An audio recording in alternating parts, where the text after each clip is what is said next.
नमस्कार। आज मैं फिर श्री राजगोपालाचारी की महाभारत बुक में से आपको एक कथा सुना रही हूँ। तो कथा इस प्रकार है कि जब पांडव वन में घूम रहे थे तो उन्हें लोमश ऋषि मिले थे और लोमश ऋषि उन्हें एक जगह पर ले गए जहाँ पर दो सुंदर आश्रम थे। गंगा नदी बह रही थी वहाँ पर और वहीं पर पास में एक पहाड़ी थी। तो लोमश ऋषि ने पांडवों को उस जगह का महत्व बताया। उन्होंने कहा कि यहाँ पर स्नान करने से बहुत से पापों का नाश हो जाता है और खुशहाली आती है।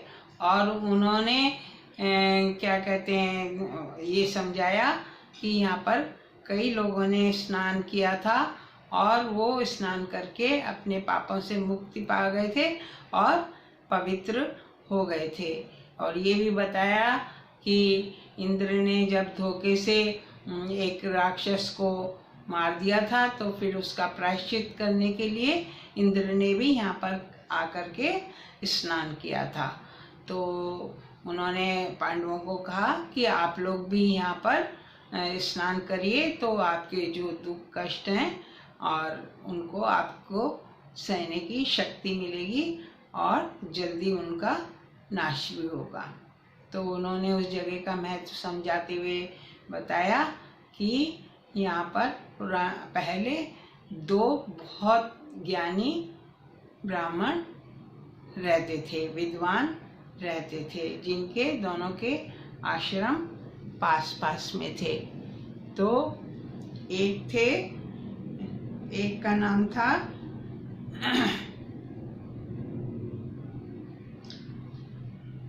भारद्वाज ऋषि और दूसरे का नाम था रैभ्य ऋषि।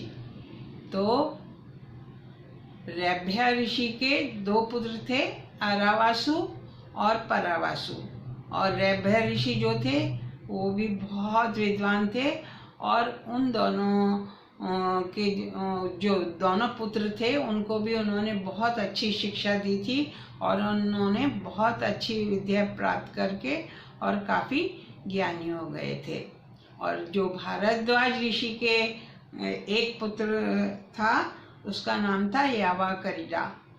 लेकिन उसने क्या कहते हैं सोचा कि जो इतना मतलब ज्ञान उसने नहीं ग्रहण किया और वो जो था वो रैभ्य ऋषि से और उनके दोनों पुत्रों से बहुत ईर्ष्या करने लगा, क्योंकि उनसे रैभ्य जो थे ऋषि और उनके दोनों पुत्र उनका बहुत सब लोग ज़्यादा सम्मान करते थे, बहुत मानते थे, क्योंकि वो इतने ज्ञानी थे। तो ये यावाकरिडा ने सोचा कि मुझे भी और मेरे पिता को भी मैं इसी तरह का ये जो है वो मान सम्मान दिलवाऊंगा।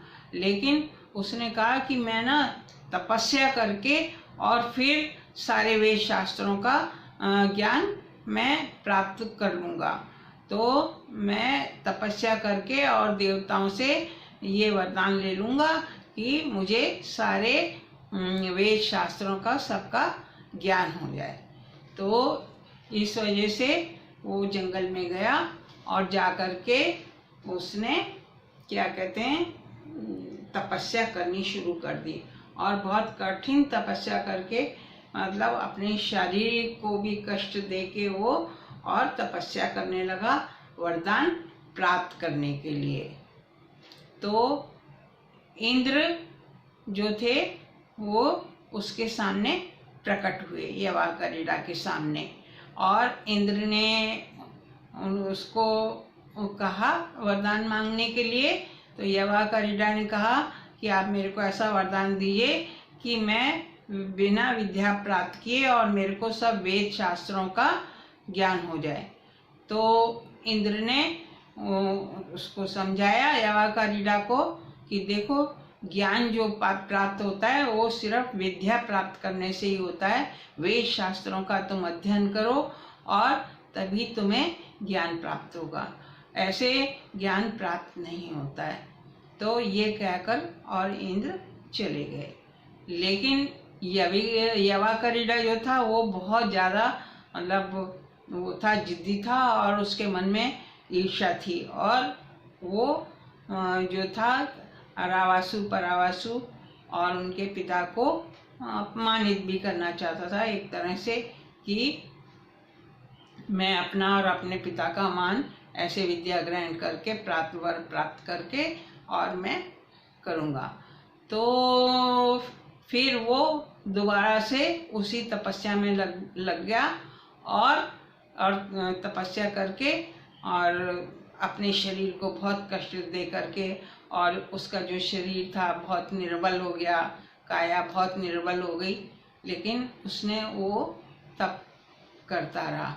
तो फिर से इंद्र उसके सामने प्रकट हुए और उन्होंने उसको फिर दोबारा से समझाने की कोशिश की कि देखो यवाकरिडा, इस तरह से वेद शास्त्रों का ज्ञान जो है वो इस तरह से प्राप्त नहीं हो सकता, तुमको उनका अध्ययन करना पड़ेगा और उनका गहन अध्ययन करके तब तुम ज्ञानी बनोगे।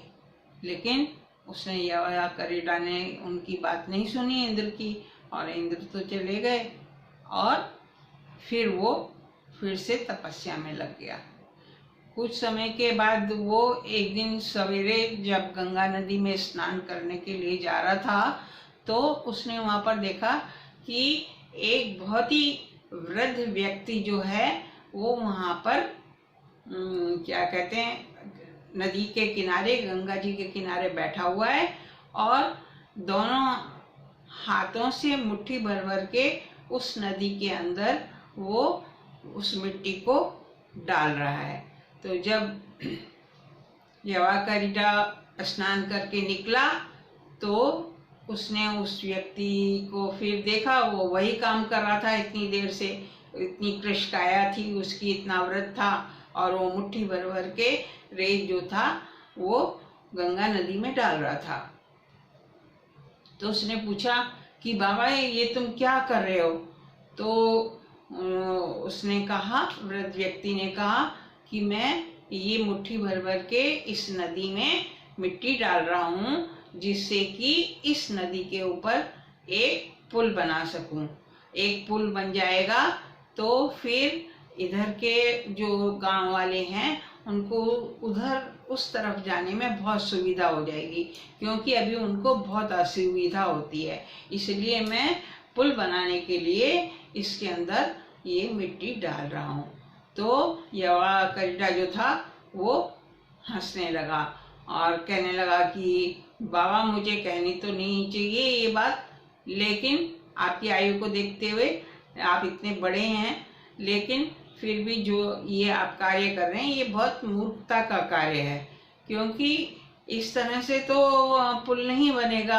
आप क्या सोच रहे हैं कि ये मुट्ठी मुट्ठी भर रेत डालने से इतनी बड़ी गंगा नदी में पुल बन जाएगा? तो उन्होंने कहा, वो वृद्ध व्यक्ति ने कहा कि मेरा तो ऐसा ही विश्वास है और बहुत से ऐसे लोग हैं जिन लोगों को ऐसे विश्वास होते हैं, तो वो भी तो इसी तरह से कार्य करते हैं। तो वो फिर हंसने लगा। उसने कहा बाबा मुझे तो ये कार्य बहुत मूर्खतापूर्ण लगता है, तो इससे तो पुल नहीं बनने वाला है। तो फिर वो उन्होंने अपना सही रूप में वो इंद्रदेव प्रकट हुए और उन्होंने प्रकट होकर के यवाकरिडा को कहा कि देखो मैंने पहले भी तुम्हें 2-3 बार यही समझाने की कोशिश की है कि इस तरह से ज्ञान की और वेद शास्त्रों की प्राप्ति नहीं हो सकती जिस तरह से तुम अपनी काया को कष्ट दे करके और ये ज्ञान प्राप्त करने की कोशिश कर रहे हो। जिस तरह ये मुट्ठी मुट्ठी भर उससे गंगा में रेत डालने से पुल नहीं बन सकता, इसी तरह बिना अध्ययन किए किसी को भी वेद विद्या का ज्ञान नहीं हो सकता, या किसी भी विद्या का ज्ञान इस प्रकार प्राप्त नहीं किया जा सकता। उसके लिए विद्या उचित गुरु से विद्या प्राप्त करनी होती है तभी। इसलिए तुम जाओ और जा कर के और फिर वेद शास्त्रों की किसी अच्छे गुरु से विद्या प्राप्त करो, तभी तुम ज्ञानी बनोगे। अभी ये ईर्ष्या ने तुम्हारी जो है बुद्धि को भ्रष्ट किया हुआ है, लेकिन अब तुम ठीक रास्ते के ऊपर चलो और ठीक विधि से ज्ञान प्राप्त करो, तभी तुम ज्ञानी बनोगे और सब लोग तुम्हारा सम्मान करेंगे। तो फिर यज्ञवल्क्य ने इंद्र की बात मान ली और फिर जा कर के फिर उसने क्या कहते हैं विद्या प्राप्त की। लेकिन इंद्र के वरदान से उसको जल्दी ही वो विद्या प्राप्त हो गई। लेकिन फिर भी है ना, उसके जो था दिमाग से जो था वो अभिमान नहीं गया। उसको ये लगा कि मैंने तो जो विद्या प्राप्त की है वो मैंने इंद्र के वरदान की वजह से मैं इतना ज्ञानी बना हूँ। तो फिर वो उस पे रास्ते पे चलता रहा, उसको बदला लेने की भावना थी। तो फिर आगे वो दूसरी कथा है कि किस तरह से उसको इसकी वजह से और उसका जो था पतन हुआ, यज्ञवल्क्य का फिर पतन हुआ इस अभिमान और ईर्ष्या की वजह से। तो वो कहानी मैं फिर अगली बार आपको सुनाऊंगी। हो सकता है ये कहानी आपको अच्छी लगी हो। अगर अच्छी लगी है तो आप बताइएगा, और फिर वो दूसरी कहानी भी मैं जल्दी आपको सुनाने की कोशिश करूँगी। तो अभी के लिए तो आप लोग सब खुश रहिए, स्वस्थ रहिए। आजकल तो सबसे बड़ा आशीर्वाद यही है कि सब लोग स्वस्थ रहें और खुश रहें। तो अब फिर अगली कथा में फिर मिलेंगे। तब तक के लिए आप बस लाइक बटन दबा दीजिए, और सब्सक्राइब नहीं किया है चैनल अभी तक तो सब्सक्राइब कर लीजिए और खुश रहिए।